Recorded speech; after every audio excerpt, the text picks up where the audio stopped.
Hello and welcome to the Think Liberty podcast. This is episode 41 and I'm Spud Naughty. Joining me on this episode we have Caitlin Cloven. Hey, how you doing? I am well. Thank you for joining us this evening. Yeah. Caitlin's just hot off a call with the LNC. How'd that go? It went well. I did a presentation for their social media department, trying to get their social media in good shape. So I think it went well. They're going to be implementing a few things that I had suggested, and I'm looking forward to seeing how it goes. All right, well, everyone keep an eye on the Libertarian Party Facebook page, and we'll see if we can notice a difference. Godspeed. Hell yeah. Hashtag no more boomer posting. There you go. Oh, shut up. Also joining us is what did you ask that I call you last time? Overlord. Overlord Smith. How are you, Yes. Overlord Smith? I'm doing beautifully. How are you, sir? Oh, I'm fantastic. Thank you for Good. asking. We're not supposed to ask you anymore, right? That's like we killed that in like episode 4. Well, I mean, you can ask me. You can ask me. I just want to avoid having to answer it 7 times, you know? Yeah, absolutely. Everybody ask Vinny how he's doing. Make sure to ask how his day was. Yeah, no, I'm doing great, man. I'm having a good time. As some of you guys know, I've moved to Texas, so just trying to get life set up here, and it's going a little slower than I thought, but we're getting there. There you go. Is everything really bigger in Texas? It is. It really is everything, but their barbecue is not good. No, It's not good. I thought that Just was not- like a. Yeah, I've been kind of crucified over my ill will towards Texas ribs here. Well, that's because your opinion sucks. No, my opinion is right. No. Josh is actually right this time. Texas barbecue is an abomination. Yeah, it's everything is so dry and chewy, and like the ribs they're just not good. Like, look, I was in Kansas City a couple weeks ago. Me and Caitlin got to hang out and have ribs at LC's in KC, where it's dripping in sauce and like falling apart like they're supposed to be. That's how ribs are supposed to be. You don't need sauce. If you don't have sauce on your ribs, it's not barbecue. Okay. It's not barbecue without sauce. You're right, All right, we're though. done. You're right. You don't need sauce, but like if you go to a barbecue place and you don't have sauce, like it's not going to be a very popular barbecue place. Yeah, it's not my kind of barbecue, man. Anyway, Sorry. and I'm sure everyone heard Lonnie. Lonnie, how you doing? Well, I was doing okay. Look, here's the thing. Only we can talk bad about Texas. Like, but he's in Texas. Yeah. Well, he's not really in Texas because he's not from Texas. I live in Texas. When my mama's from Texas, Texas flows through my veins. I cannot help it. But whenever people start talking bad about Texas, I have to just be like, no, you can't do that. You're not allowed to. Your mom ruined barbecue for you? Is that what you're saying? No. Look, I'm sure Texas is a great place, but they can't barbecue worth a shit. Texas is great. People here are friendly. Everything's big. It's really cool. Yeah, the ribs are just not good. All right. Well, hey, you heard it here first. Lonnie, anything else going on other than your disdain for that statement? No, I'm good. Okay, that's good. It's better than bad, right? I'm fine. All right, good, buddy. Good. I like to hear that. Killian is also joining us this evening. Killian has a new show on our podcast network, Coffee Shop Philosophy. He just had his first episode. Killian is joining us this evening once again on the podcast, as he probably will be for a bit here to come. How you doing this evening, buddy? I'm doing good. Glad to be back on. Yeah, Killian got a new mic. I don't know if you noticed, we got a couple new mics here. Everything's starting to sound pretty good. I like it. We're trying this new way to record, so hopefully the quality is making its way out there decently. So on the last episode, we talked a little bit about libertarian arguments and things like that, and we're going to get back into that, but I did want to take a minute. As everyone knows, and I'm sure, we have this news that came up over the weekend, and to anyone listening now, you're going to be listening to this on Tuesday. We're recording this on Sunday night, and so it's still pretty fresh. John McCain has passed, and it seems like the most popular thing on Facebook to do is either complain about people being insensitive about John McCain passing, or be happy that John McCain has passed. Let's start with you, Caitlin. I guess since it's such a topic to discuss, what are your opinions on the passing of Mr. McCain? I am over the moon. And that's insensitive, and I really don't care. Like, he was a warmonger. He is responsible for hundreds of thousands of deaths, whether it be people in the Middle East, Asia, or just our own soldiers. So, I'm happy about it. I'm one less warmonger in DC. Fair enough, and that's one of those opinions that we've seen. How about you, Josh? What are your thoughts on Mr. McCain? Yeah, I don't celebrate death at all. I'm not a fan of celebrating death, but I can say that John McCain's policies were very, very bad. It's, I've been speaking out against war for a long time, since actually serving in war, and actually got a lot of criticism today and last night for posting that. I see a lot of people saying that if you're celebrating the death of John McCain, then go ahead and just delete me. And I said, well, I'm not going to celebrate his death, just like I didn't celebrate the deaths of hundreds of millions of people killed around the world. But how about this? If you're celebrating his life, go ahead and delete me. Because it's true. No, it's true. Like, look. No, look, I like it. I get it. Like, I get it. We don't want to celebrate the passing and the death of somebody, but this man has had such bad foreign policy for the better part of 30 years. He's voted for every single conflict that we've been in. He's taken money from the military industrial complex lobbyists. This is what he did. War was profitable, and he was the man who showed me that war is for profit here in the United States. And so I don't feel bad, but I'm also not going to celebrate his death. And I think that that's in somewhat bad taste, but I can understand the sentiment coming from people who are celebrating it. I have friends that are in the ground because of his foreign policy. You have friends that are in the ground because of his foreign policy. We all do. And so it affects everybody very deeply. And I don't think that the people who are calling him an American hero take that into account, the fact that we've all had to deal with the effects of this man's foreign policy for the last, 30 to 40 years.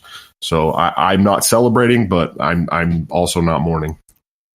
Do you get all triggered when you see people online all pumped about it, or what?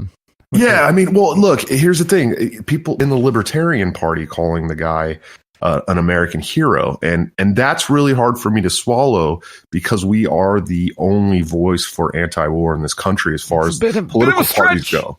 So, yeah, it does. It's hurtful because, so many people around the world that we're trying to create a more free society and a more free world. And we're trying to stop the wars. And this man has perpetuated wars for the last 30 years. I don't see how anyone can call him an American hero. I really don't. I don't think he's a hero. I think he's a warmonger, a war profiteer. And I think, the more of those people that we get out of DC, that the much better off human lives will be all over the world. And didn't isn't he essentially responsible for Obamacare still being there right now? Yeah, I mean, he was, and that's here's this is the funny thing. And put his thumb down right in front of Mitch McConnell's face. Yeah. Well, here's the thing. I saw a meme today. So the left is actually the one that is applauding him, mostly right now, and which is funny because he was a hardcore neocon, war hawk. But yeah, I mean, I saw this meme yesterday. It says when you're so woke that you're celebrating the life of a warmonger, drug warrior, you know what I mean? Just because he didn't like Donald Trump. And that's true. I mean, that's a lot of people are celebrating because he gave the middle finger to Donald Trump. But if you really think about this man's policy, if you get online and just look at the voting record of John McCain, it will make you sick if you're anti-war. It'll make you sick to your stomach. And so, like I said, I don't celebrate anybody's death. I don't. I hate death. It affects me deeply, but I have no remorse, and I'm mourning not at all, because it's caused if not hundreds of thousands, billions of deaths around the world. I think that saying hundreds of thousands is actually being lenient when it's directly tied to our foreign policy over the last 30 years. It's definitely in the millions. It's been rough. It has been rough. Killian, how about you, buddy? I got to join Caitlin in the celebrating camp. Some of the things I'm seeing where everyone's jumping up and down and calling him a hero, it's sickening. I mean, let's take a look not just at the recent policy or, giving the Trump the finger or any of that sort of stuff. But I mean, even just going way back right to his military service. Here you have a guy that had a series of write-ups for drunk disorderly conduct, insubordination, et cetera, et cetera. His actual service record is terrible on that front. He crashed a total of 5 planes, at least 3 of which were just because of sheer incompetence. Yes. After he crashed the third one, he got listed as the air commander for the field named after his grandfather. Go figure. He, out of a group of recruits of like 899 people, I think he was ranked 894th. But he still moved up to a whole bunch of these champagne positions really quick. He was handed 28 medals and only saw 20 hours of actual combat time, excluding his time as a POW. And I get it, the POW stuff, it would be very traumatic, be very painful. He had the trouble with his arms afterwards, all that sort of stuff. But you'd think that kind of experience would lead to him voting the exact opposite of the way he did. He voted down against every increase to, military salary, which I can understand that libertarian perspective. You don't want to see that side, but he also voted down benefits like mental health to take care of the hundreds of thousands of suicides that we see out of the military that happen every year. He voted against that every time. He's part of the reason why the VA sucks as hard as it does, because of the stuff he voted against. The only time he voted in favor of anything that would put something into a soldier's hands, he was putting a gun in their hands and sending them off to another war that had nothing to do with whatever the issue of the day was. I have no respect for the man from the start of his military career to the end of his time as a senator. The earth is a better place without him. Hot fire. Spitting hot fire here, Killian. Whew, that was rough. I felt that one in the bones. You got to let it out. I tend to... Dude, do what you got to do, man. This is a Canadian talking about our foreign policy. Who do you think you are, Killian?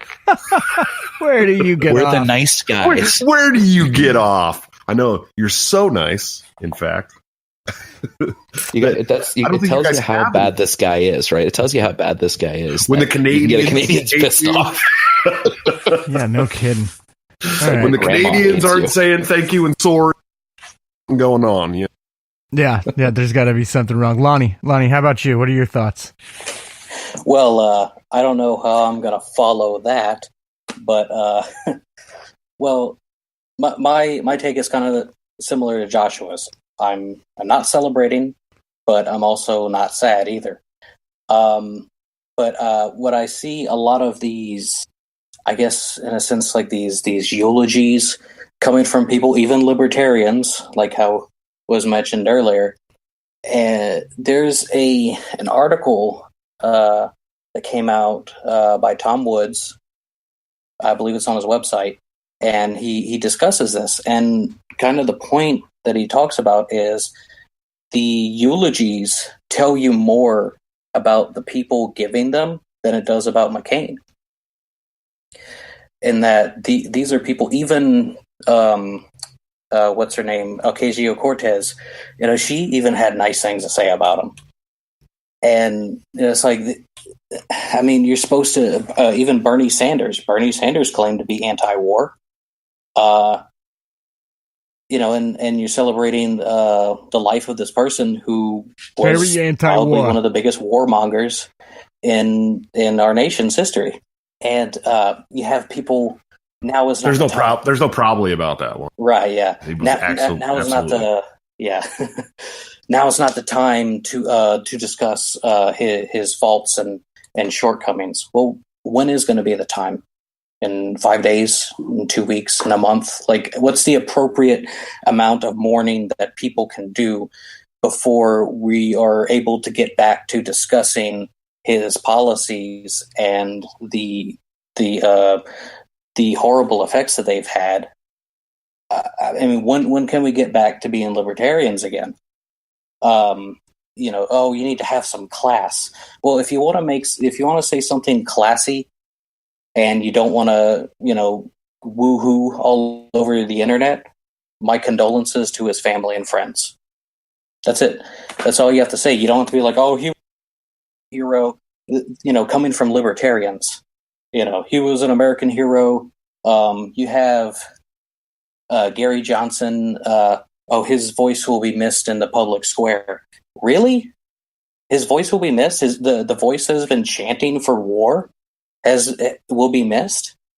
The voice that has been one of the most anti-liberty, his voice will be missed. Are you serious?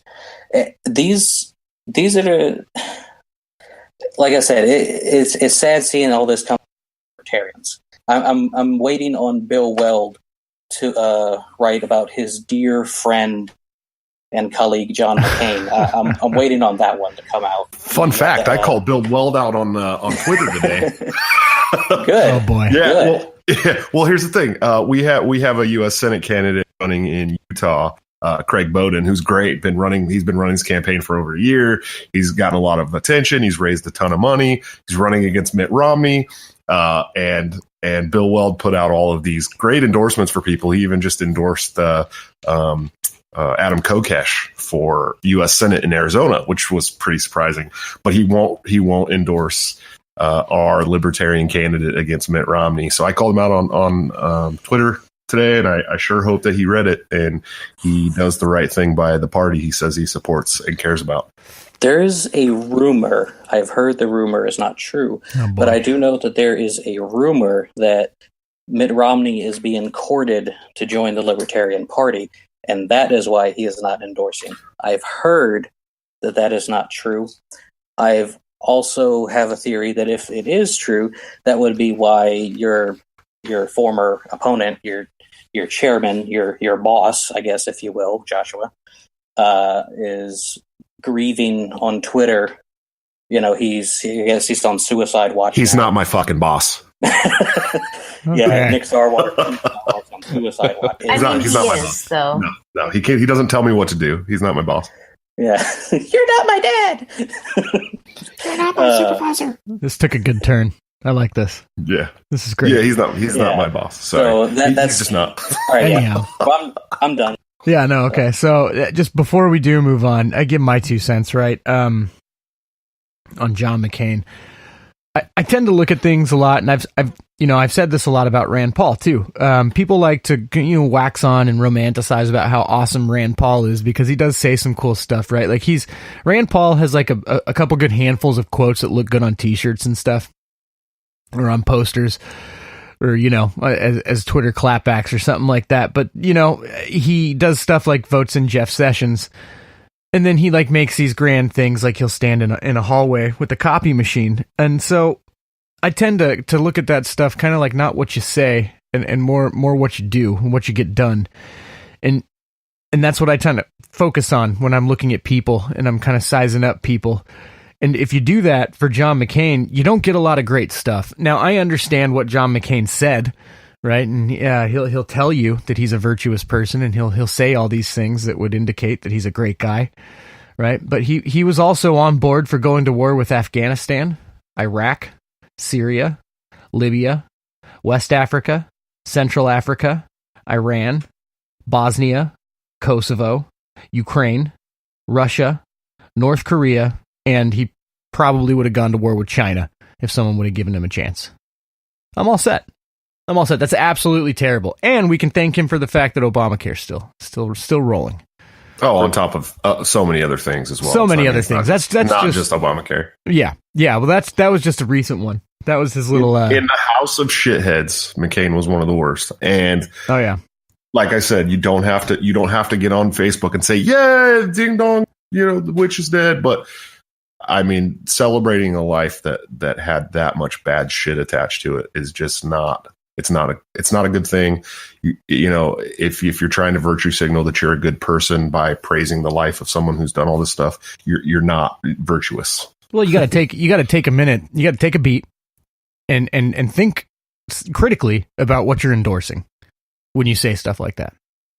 That's what someone asked me yesterday. They said, can you wait? You've had all this time to call out, these bad things, and you want to do it the day the man died. Well, no, I've been calling these bad things out for 10 years. You know what I mean? And by the way, there's make no mistake, there is no rule, right? Death does not save you from the atrocities that you committed in your life. No, absolutely. That's not how it works, right? When you're talking about the atrocities that Hitler did, and we didn't. No one's mad at you for talking shit about Hitler. When you're in a position of power, you put yourself in that position. You put yourself in that situation, right? And if you've pissed off a bunch of people, then you've pissed off a bunch of people. You get to tell those people that they don't get to talk. That's not how this works. Yeah, when your victims are worldwide, it's a problem. Yeah. Anyhow, sorry. Worked up. Okay, so let's get that out. It was in the news. Figure we might as well talk about it, see what everyone thought. So we went over John McCain, and I think we'll go right back into libertarian arguments. And I'm going to start with you, Josh, because I think you probably have the most firsthand experience on this one. Talking war with normies. What? Yeah. This is a really easy concept for you to reach out to the left with. I've noticed that it's much harder. Yeah. It's much harder when you're reaching out to, these neocons or even just the regular run of the mill conservatives who say, oh, well, we need to do this to, secure our rights and to keep war from coming to our platform here. So it is a really hard thing to get people out of that mindset. But with the left, all you got to do is say, taxation is theft, and people are like, oh, well, taxes do this and this and this. Did you know that more than 30% of your taxes are going to bomb brown people overseas? They usually immediately start listening to you. What? You know what I mean? Like, they don't understand how much money from their own pocket is going towards the military industrial complex and these wars that are perpetuated by the people in Washington DC. And so that's a really easy platform for reaching out to the left. It's actually my favorite to bring to them, and that I've had the most success bringing people over to libertarianism from the left by talking about war. And you don't have to sugarcoat it with them almost at all, because a lot of times they already really lean towards an anti-war sentiment.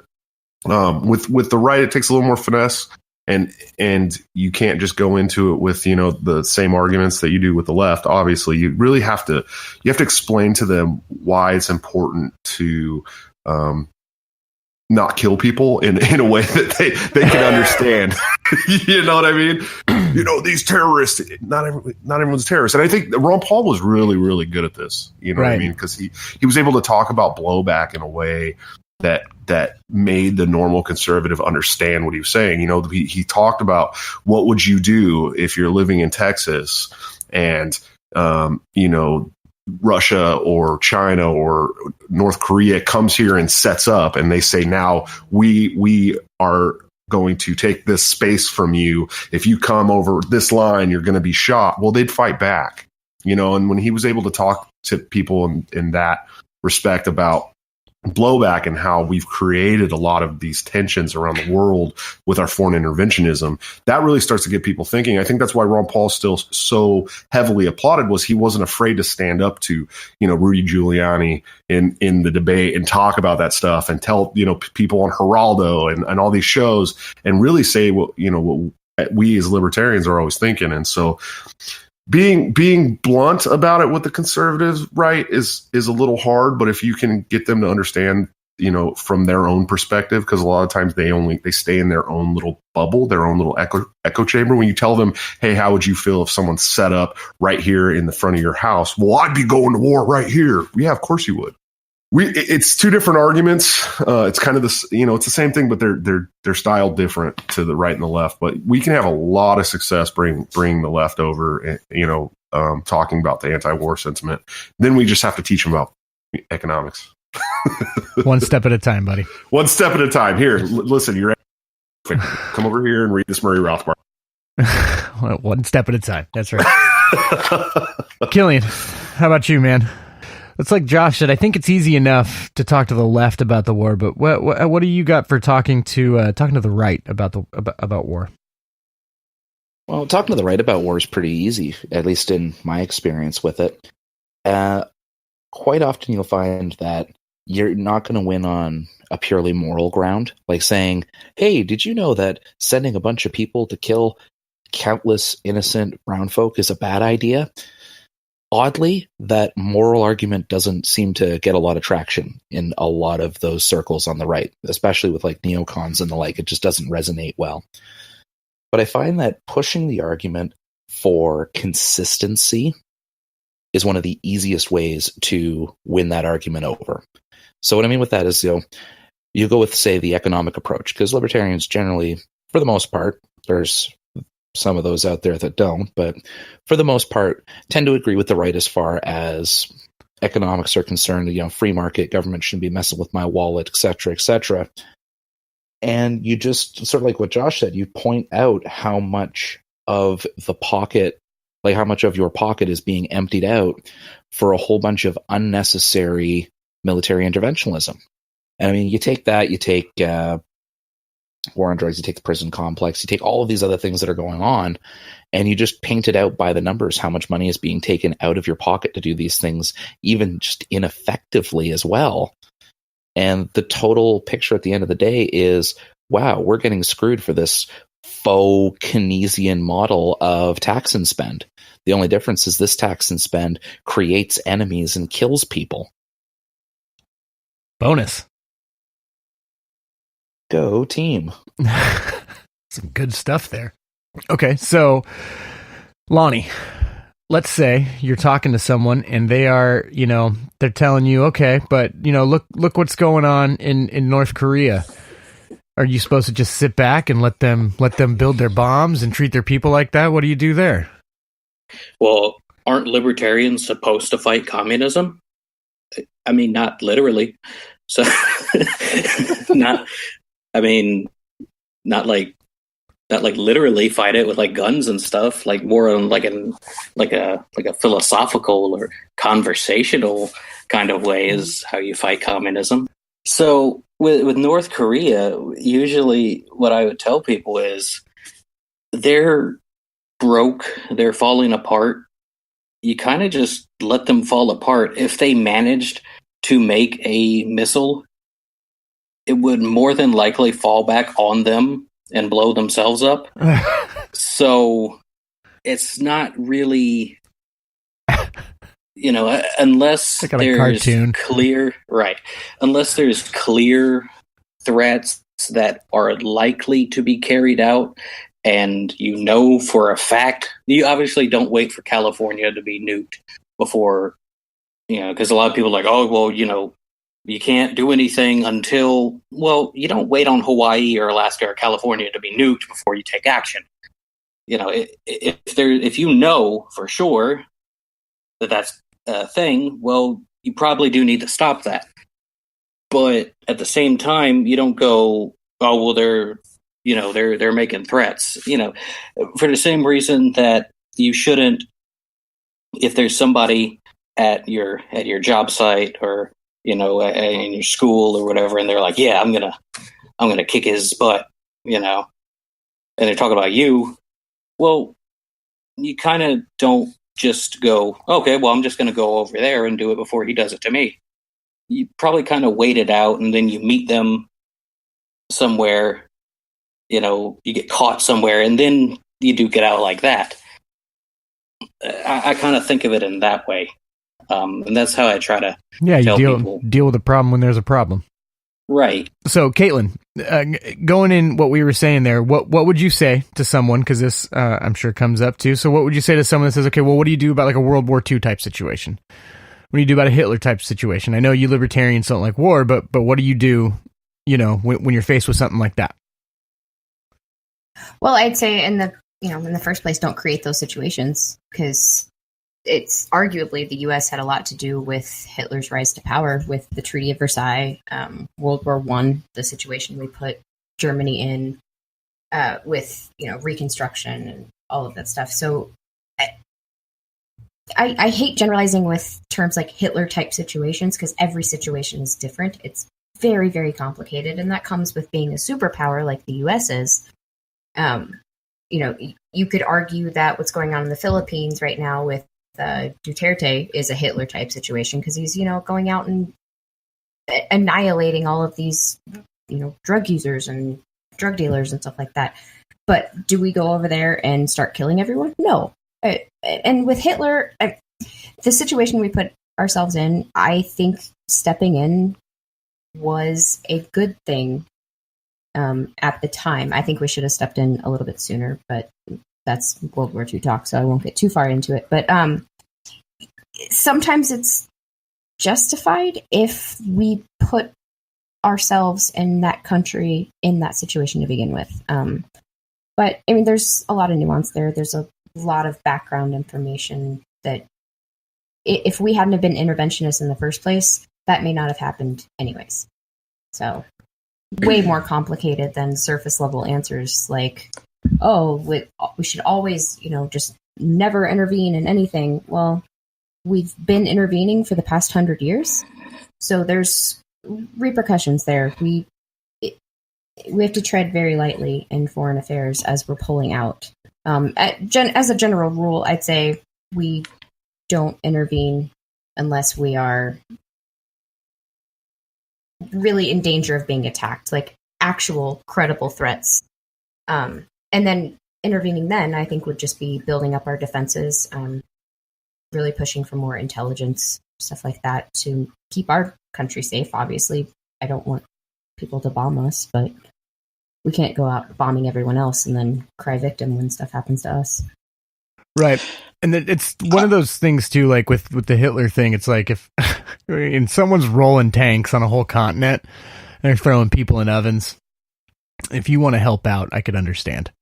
Yeah, absolutely. Right. Like what Hitler did and everything that was going on during World War II was an atrocity. Like I cannot say in good faith that in that situation I wouldn't have intervened. Like I absolutely would have intervened. I would have held up the deal that I had with Stalin and intervened in 43, like I had promised, but FDR was a fuck, so he didn't hold up his end of the deal. That's true. But that is true. Yeah, he really was a fuck. But yeah, so I can't say never intervene, absolutely, completely non-interventionist. I can't say that in good faith because every situation is different. With stuff that was going on in Europe, that was horrific. And if we hadn't have stepped in, it would have taken longer for Russia to defeat them. So we go into that. Let's go from one war then to another, and let's talk about the drug war a little bit here. So this one is rough, and this is one of those ones too where you're gonna have a lot easier time talking to the left about the drug war than you are on the right. And this one is just insane to me. How anyone could justify it at this point is absolutely nuts. But I'll let you guys speak on it first. Josh, we'll have you start again talking about the drug war when you're discussing libertarian ideas with people. I'm having issues. Sorry, guys. All right. Are you going to be able to take this one? Do you want me to come back to you, or you got it? I honestly didn't even hear what you were saying. It was okay. Well, we'll give it a minute. Let's go to Killian first then. Killian, drug war. What do you got? Oh boy, drug war. One of the biggest wastes of money that we've ever had. It's one of those things that to me it's almost comedic just because it offends any type of principled ideology, like pretty much across the board. Like no matter what political stance you have, you can find a reason to hate the drug war. Whether you're, the pro freedom side and you want people to be able to just be free to be able to enjoy these things, it's offensive that way. When you look at it from an economic side, I mean, we spend, I think not we, you guys, but I think you spend about $51 billion a year on the drug war. I mean, that's before you get into no. Like that was 1 year, and that was like 2 years ago. It's in the 70s now. I think it increases every year by quite a bit. Oh, geez, it's even worse than I thought. Yeah, so add it up then, right? Like you take a 10-year run or something like that, and round it off. You've called it what? Let's round it off and call it $600 billion. That's about as much as we're spending on plants and people who want to sit in their room and enjoy themselves a little bit. You take that argument over to the right, and they push back and they say, oh, well, it's degenerate. This shouldn't be a thing, et cetera, but the whole reason that it was degenerate to begin with had to do with political suppression of minority groups back like 70 years ago. And it just kept getting pushed because similar to the military industrial complex, it's faux Keynesianism. It's a way for the state to justify spending. There's no positive outcome to the drug war other than America being able to say, hey, look, we have the highest population, highest percentage of population imprisoned. That's the quote unquote victory of the drug war, is that the United States could place first in that category. Yeah. It's out of control. I mean, you think about what a victory would be from the drug war. We did a podcast early on the drug war, and I mentioned that, like, what is the victory? Like, no one does drugs anymore. It's not going to happen. It's an unwinnable war, right? And it's, man, this is one of those things. So with me, I always come at things from like a statistical kind of breakdown. I like to analyze stuff. I'll take the floor on this one for a minute. The drug war infuriates me. Okay, so there is an increase of 600% over 40 years in incarcerations thanks to the drug war. Okay, it's from basically since there's been jails all the way to 1970, the amount of people that were in prison didn't get above 200,000. All right, but after 1970, it shoots up. Okay, and by 2014, we've got 1.6 million people in jail, and so that's a 600% increase of people that are in prison over 40 years. And just to frame that and to kind of let you know just how crazy that is, population in the country has only increased by 50% in that same amount of time. And you can go even deeper with it, and I don't care if you're on the right or the left, when you start bringing this kind of stuff up, you can't not notice it. Right? And so just as far as population goes, people of color, generally, we got 37% of the demographic in the United States. Yet when you turn it over and you look at prisons, 67% people of color in the prison population. Okay, so you're looking at 1 in 3 black men will end up in prison, 1 in 6 Latino men, as opposed to 1 in 9 white men. Like you said, Killian, we have the highest ratio. But when you're looking at what the drug war has affected the most, and you talk about that insane increase that's happened over the last 40 years, it's clear to see where it's happened the most. And then you look back at some of these drug laws and exactly who they target and exactly what they do, right? And you're talking about you're going to go and focus on drugs that are made a certain way and that have that are just cooked differently in a black neighborhood, and you're going to give that like a federal sentence that's going to ruin someone's life, whereas the same drug cooked different ways is just a slap on the wrist somewhere else. And these are horrible, horrible policies, and what they do is they just put people through lifetimes and lifetimes and generations of being hassled and being stressed and living in, and you build these things like Chicago that it's just a pressure cooker. It's so much stress. There have been, I mean, how many studies now that have gone out and tested the effects of stress on human beings, right? It's stress will change the way that, and I'm going to say men here because men are primarily, in prison far more than women are. But for stress, and then stress affects men more. Like, men are more affected by stress than women are. And it makes it so that it'll change their taste in women, right? It'll change who you find attractive, right? And life-altering stress, if you're going to lose your job, if your life is in danger, if something big is on the way, much like everything involving prison always is, that kind of stress, it leads to death, statistically. Far higher rates of heart disease come from that kind of stress. Right? And you have people that are just put in these neighborhoods, in these situations that are producing this kind of stress every day. Everywhere they go, every interaction they have, they get this stress. It's insane. It's thing after thing after thing after thing after thing. The drug war is tons of money to put a bunch of people into prison for voluntarily putting something in their body that is none of our business. I hate the drug war. Sorry. Caitlin, let's hear from you. I'd say, the easiest way to communicate this to the left is, I mean, the left is obviously the easiest.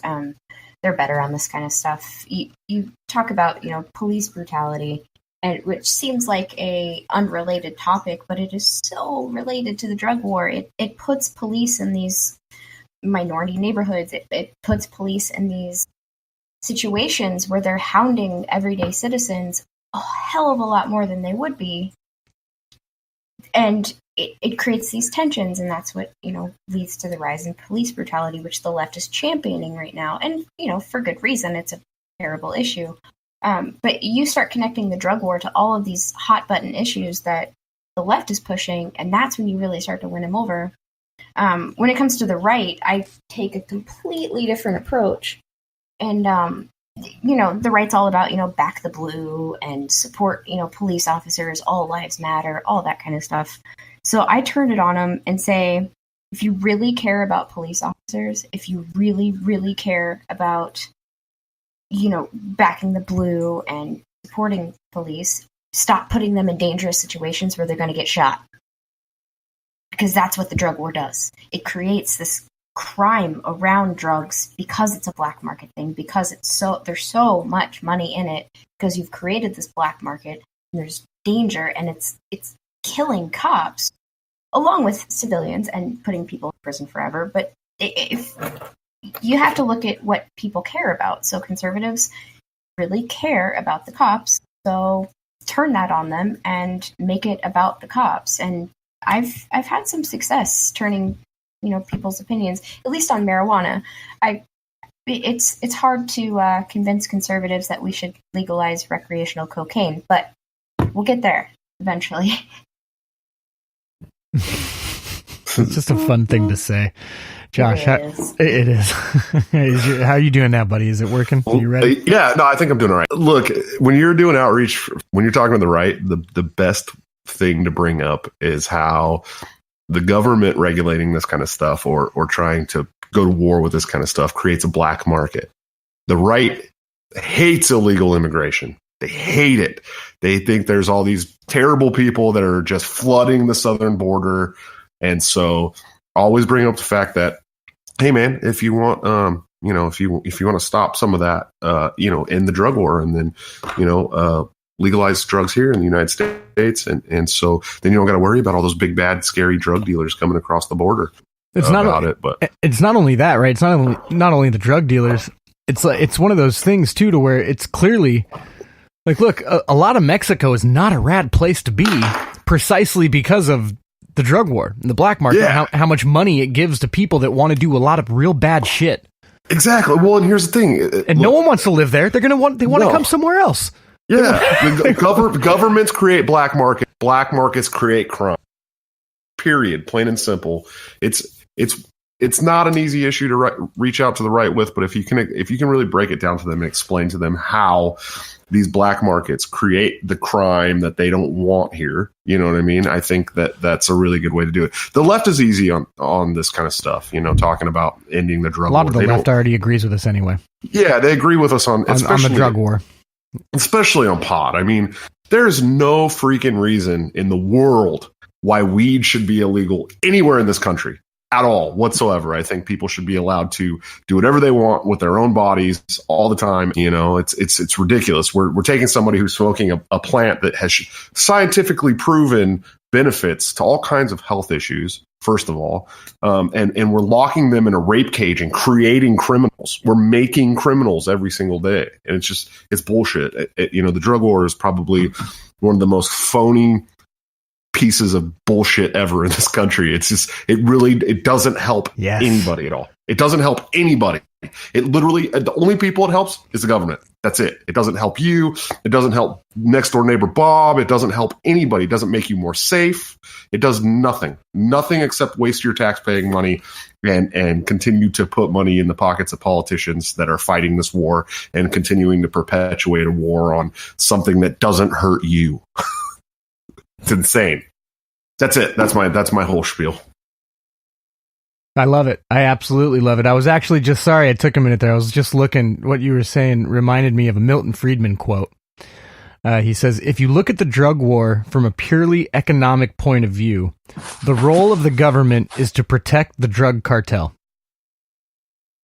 Man, that's what I was going to open with. but it's so true. That's exactly what it is. Look, that when you create these black markets, you create crime. That's the government's doing that while they're taking your money to continue to perpetuate this drug war that creates black markets and creates crime. It's just this giant circle jerk that the government's perpetuating, and people are like, oh, drugs are so bad. Okay, that's cool. What's so bad about them?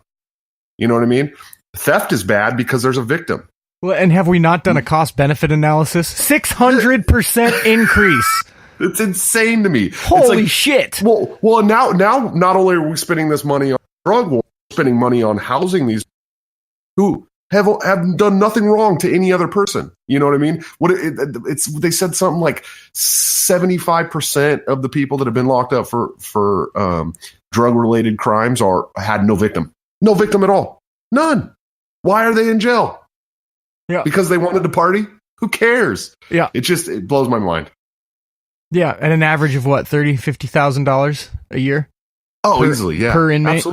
Absolutely. Just insane. It's garbage. The drug war and our constant need to be the world's police are the two biggest farces that we've ever perpetuated as a United States government. It's not helping any of us. It's not helping people go to school. It's not helping people get a house. It's not doing any of the stuff that the left wants the government to do. It's wasting all of our money on things that we don't need to be wasting money on. You know, like the right is always worried about. It's like these are no-brainer issues for anybody who can just sit down and think logically for 25 seconds. And anyone with two eyes can see that the drug war is the most racist shit that has ever existed on the soil of this country. Absolutely. That's saying a lot. We had slavery. Yeah. I mean, it's exactly what it was. And then when Bill, the left's idol, when he perpetuated the 3 strikes law, it was just like the icing on the cake. Because now if you get 3 felony drug charges, locked in prison for life. That's unreal. insane. It's insane to me. Just and people don't ever sit back and think about this. They're like, well, criminals off the street. Criminals, huh? What was that criminal doing? Smoking weed in his apartment? Selling the next door neighbor a couple of dime bags? Who gives a shit? Who cares? This shit really pisses me off, if you can't tell. No, I feel it. Lonnie, I know I took your Friedman quote, but what do you got here? All right. Well, anyways, I guess I'll have to move on to my next thing. So, usually what I do is I use the cost to house a prisoner. Like whatever they're like, you see a news post or something like that. It's like, oh, this drug ring of 10 people, they're growing a marijuana farm or something like that. And people are like, yeah, getting the criminals off the streets. So what I usually do is I'm like, okay, California, I believe the cost in California $70,000 to house a prisoner, $70,000. Yes. Yep. Okay. It went up. I was going to say $60,000. Apparently it went up. So California, $70,000. So it went up there. So it's safe to say it's went up everywhere else. I'm in Louisiana, which happens to have the highest incarceration rate in the world, not just the United States, the world. So I usually tell people, okay, so you got these 10 people. Well, let's say it costs $30,000 to house them. That's $300,000 a year for those 10 people. Okay, and then let's see, I don't know the exact number of how many people are in prison in Louisiana. Let's say it's 10,000.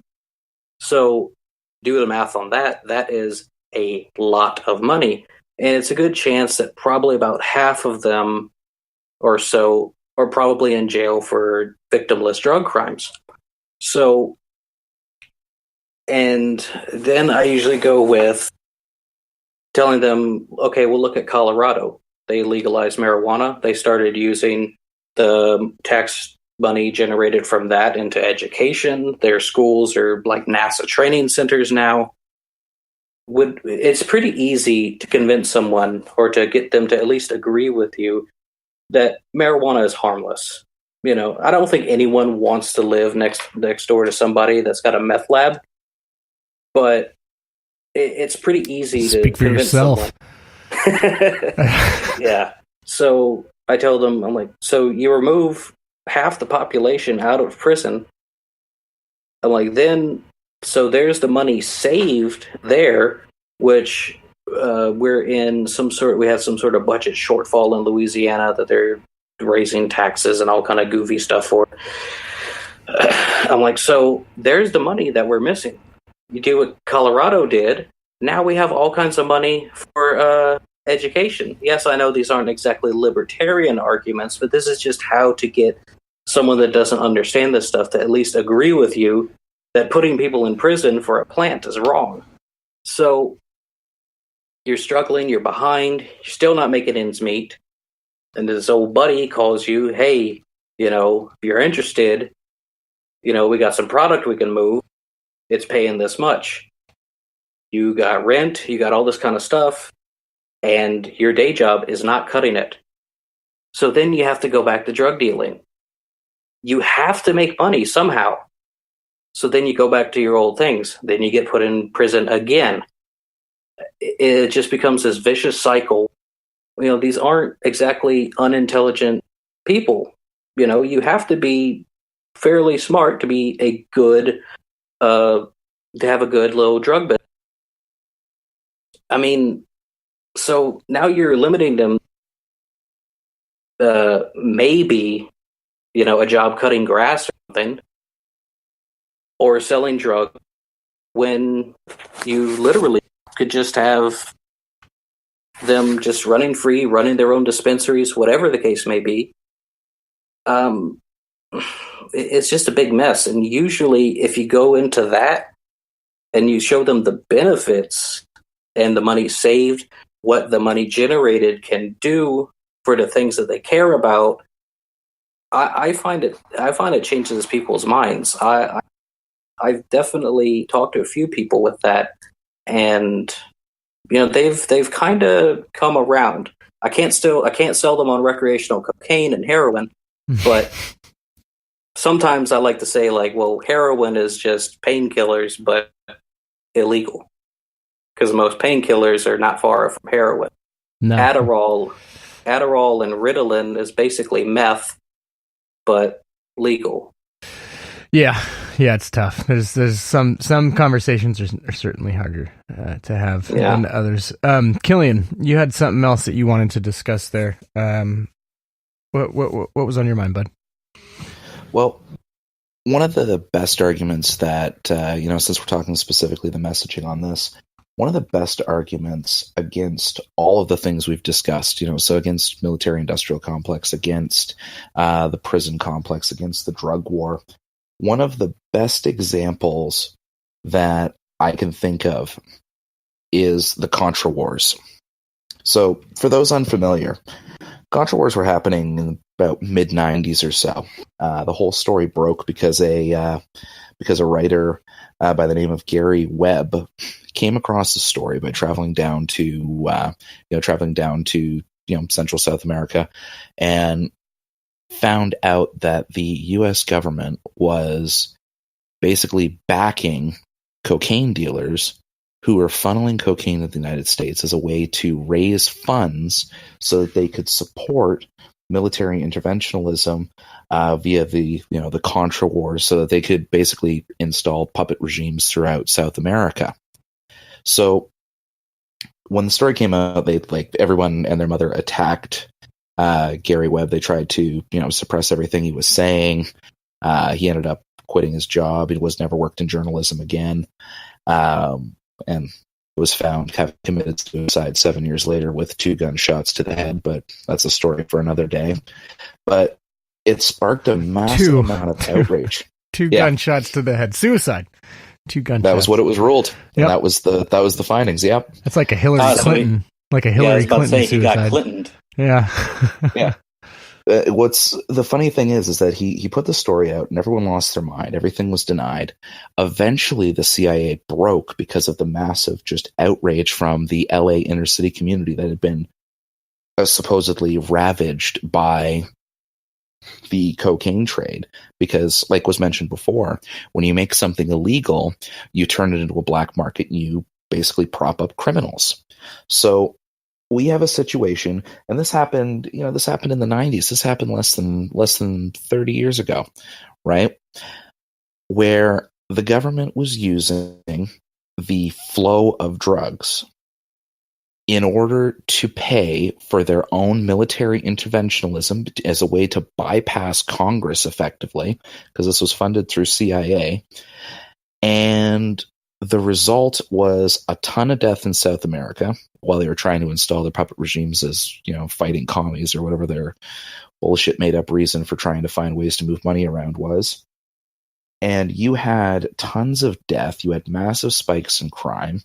You had tons of incarcerations that came out of it, and lives and families broken up and ruined.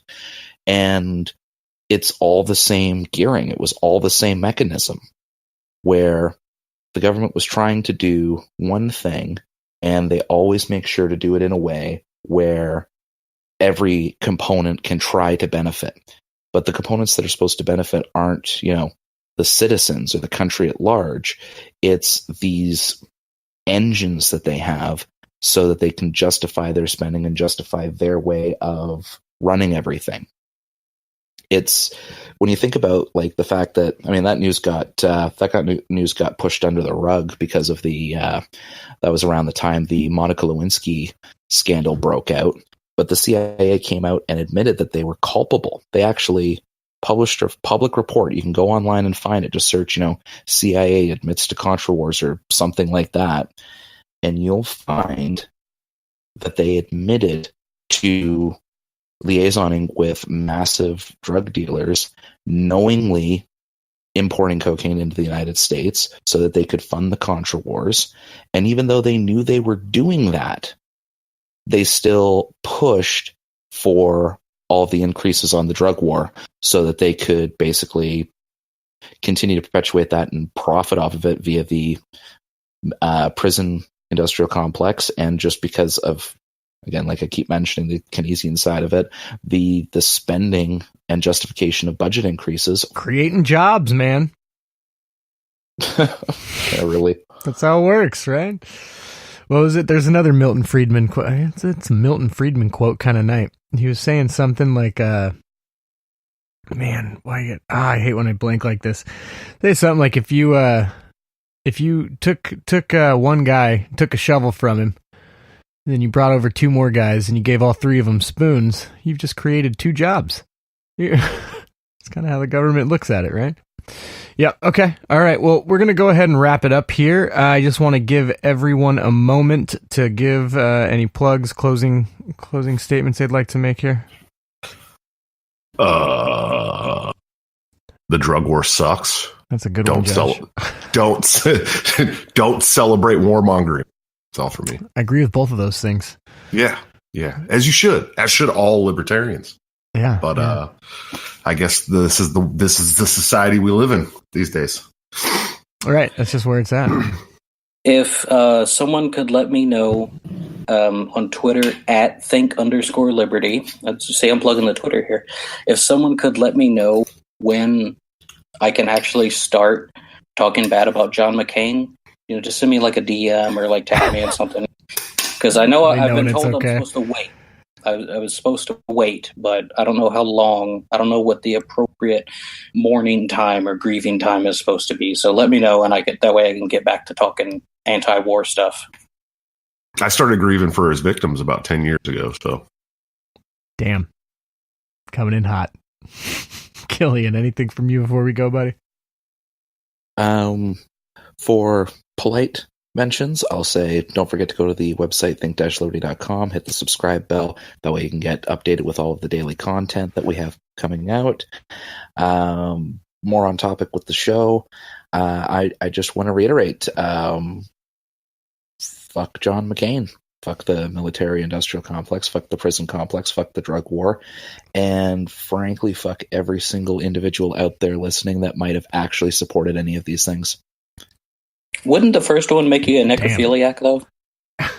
If you're being literal about it. Jesus Christ. This really, you know what? Killian just totally reminded me of mine and Vinny's childhood friend, Steve.